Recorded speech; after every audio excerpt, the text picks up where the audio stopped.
अस्सलामुअलैकुम।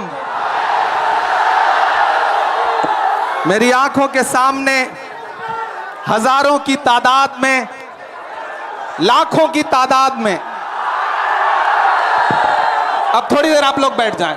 जितना इंतजाम आपने कर लिया, आप थोड़ी देर बैठ जाएं। मुझे इनसे बात करने, मैं आपसे भी गुजारिश करूंगा थोड़ी देर। ये सैकड़ों किलोमीटर से आए हुए लोग धूप की शिद्दत में खड़े हैं, तो इनकी मौजूदगी को सलाम। मुझे पता है नया पाने की चाहत में पुराना छूट जाता है, नया पाने की चाहत में पुराना छूट जाता है। तुझे अपनाऊं तो मुझसे जमाना रूठ जाता है। मोहब्बत पढ़ने लिखने में बहुत आसान है, लेकिन मोहब्बत को निभाने में पसीना छूट जाता है।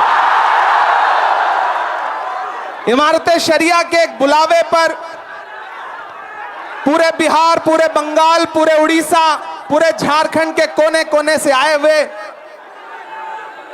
अपने हमउम्र साथियों को, अपने बुजुर्गों को सलाम करता हूं। अगली थोड़ी देर आपसे मुखातिब रहना चाहता हूं। दिल्ली में बैठी हुई सरकार एक बिल लेकर के आई है, वक्फ अमेंडमेंट एक्ट। हम ही को कातिल कहेगी दुनिया, हमारा ही कत्लेआम होगा। हम ही को कातिल कहेगी दुनिया, हमारा ही कत्लेआम होगा। हम ही कुएं खोदते फिरेंगे, हम ही पे पानी हराम होगा। हमारे आबाओ अजदाद की दान की हुई जमीनें दिल्ली में बैठी हुई सरकार, दिल्ली का हाकिम लूट करके अपने धन्ना सेठ दोस्तों को देना चाहता है। इसलिए यह बिल लेकर के आया गया है। पूरे मुल्क में इस बिल के खिलाफ एहतजाज हो रहा है। देश की पार्लियामेंट में आपने देखा, हम सारे लोगों ने इस बिल के खिलाफ लगातार लड़ाई लड़ी, लेकिन नंबर उनके पास है, इसलिए यह बिल पास हो गया। अब लड़ाई सड़कों पर लड़नी है। देश की माननीय उच्चतम न्यायालय में, सुप्रीम कोर्ट में यह मुकदमा ऑलरेडी पेंडिंग है, और मुझे पूरा यकीन है कि हमारे देश की सुप्रीम कोर्ट इंसाफ जरूर करेगी। महान बादशाह सिकंदर ने जब यूनान फतेह किया तो जीत का जश्न मनाने के लिए वो शहर की सड़कों पर निकला, तो उसने देखा कि पूरा शहर जश्न मना रहा है, लेकिन एक फकीर इंसान सड़क के किनारे बेसुध होकर के सो रहा है। सिकंदर को गुस्सा आया। सिकंदर अपने घोड़े से उतरा और उस सोते हुए फकीर के पास पहुंच करके गुस्से में उसे जोर की एक लात मारी, और लात मार के कहा कि क्यों रे फकीर, मैंने शहर जीत लिया, शहर जश्न मना रहा है और तू सो रहा है। तो उस फकीर ने उन्नीदी आंखों से सिकंदर की तरफ देखा और देख करके कहा कि शहर फतेह करना बादशाहों का काम है, लेकिन लात मारना गधे का काम है। पिछले 11 साल में इस सरकार ने आवाम को सिर्फ और सिर्फ लात मारने का काम किया है, और अब ये बिल लेकर के आए हैं, और उन्हें लगता है कि आप खामोशी के साथ उनके हर जुल्म सितम को बर्दाश्त कर लेंगे। हमें पता है नहीं करेंगे, नहीं करेंगे ना, नहीं करेंगे ना। आपकी यहां मौजूदगी इस बात की गवाह है। मुझे पता है धूप बहुत ज्यादा है, इसलिए हजारों की तादाद में लोग दरख्तों के नीचे किनारे बैठे हुए हैं, वो बीच में नहीं आए। लेकिन फिर भी आज पूरा पटना, पूरा बिहार जाम हो चुका है। लोग लाखों की तादाद में घर से निकल करके आए हैं। मैं सलाम करता हूं आपकी जिंदा दिली को, आपकी मोहब्बत को। फैसल रहमानी साहब के एक बुलावे पर मैं उनको भी सलाम कर रहा हूं।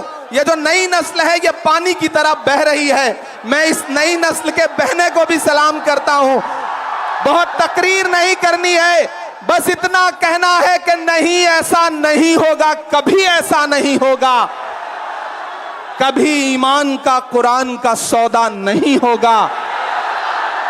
बिहार वालों, बताना, दिल्ली तक अपनी आवाज पहुंचाना कि नहीं, ऐसा नहीं होगा, कभी ऐसा नहीं होगा, कभी ईमान का कुरान का सौदा नहीं होगा।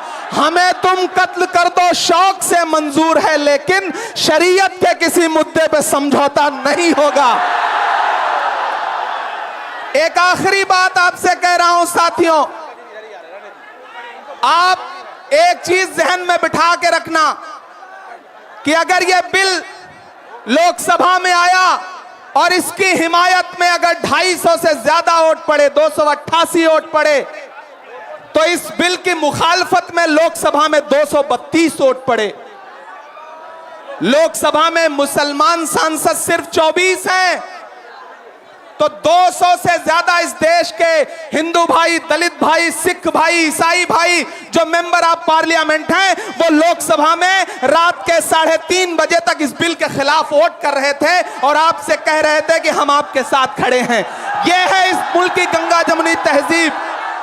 यह जो लहराता हुआ तिरंगा है, इस तिरंगे में जो आपका रंग है और जो उसके ऊपर अमन का रंग है, भाईचारे का रंग है, उसके ऊपर भी जो रंग है, ये तीनों रंग मिलके कह रहे हैं कि यह मुल्क नरेंद्र मोदी जी की जागीर नहीं है, यह मुल्क हिंदुस्तान के हर इंसान का है, हर इंसान का है।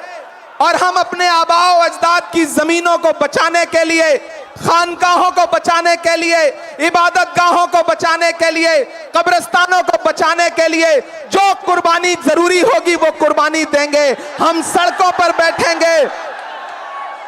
मैं सरकार से कहना चाहता हूं कि जमहूरियत अकड़ से नहीं चलती है जिल्ले इलाही, जमहूरियत इस किताब से चलती है।